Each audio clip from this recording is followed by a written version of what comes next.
সে তো অনেক বড় সেলিব্রিটি আসলে। না না, এখানে হিরোইন বাংলাদেশেরই হবে। সমস্ত টিম, সমস্ত আর্টিস্ট পুরোটাই বাংলাদেশে হবে। বাংলাদেশি অভিনেত্রী অপু বিশ্বাসের সঙ্গে অভিনয় প্রসঙ্গে মুখ খুললেন কলকাতার জনপ্রিয় সুপারস্টার নায়ক দেব। সম্প্রতি এক সাক্ষাৎকারে দেব জানান, আসন্ন এই প্রজেক্টে শুধুমাত্র বাংলাদেশি শিল্পীরাই অভিনয় করবেন। তিনি আরও বলেন, এটি একটি যৌথ উদ্যোগ হলেও পরিচালক এবং প্রযোজকরা বিশেষভাবে সিদ্ধান্ত নিয়েছেন সমস্ত আর্টিস্ট নেওয়া হবে বাংলাদেশ থেকে। আমি এই সিদ্ধান্তকে স্বাগত জানাই, কারণ এতে বাংলাদেশের দর্শকরা নিজেদের আরও কাছ থেকে খুঁজে পাবেন।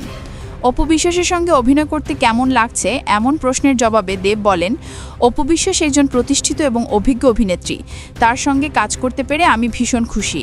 আশা করি আমরা দর্শকদের জন্য দারুণ কিছু উপহার দিতে পারবো। বাংলাদেশি দর্শকদের প্রতি কৃতজ্ঞতা জানিয়ে দেব বলেন, বাংলাদেশের মানুষ আমাকে সবসময় ভালোবেসেছে। তাদের ভালোবাসা আমার কাছে অমূল্য। এই ছবির মাধ্যমে তাদের সেই ভালোবাসার প্রতিদান দিতে চাই। এদিকে সিনেমাটির শুটিং শুরু হবে খুব শিগগিরই। নির্মাতা দল জানিয়েছে, গল্প ও গান থেকে শুরু করে অভিনয়শিল্পী নির্বাচন সবকিছুতেই থাকছে বাংলাদেশের প্রাধান্য। ফলে এই ছবিটি দুই বাংলার দর্শকদের জন্য হয়ে উঠতে পারে এক বিশেষ উপহার।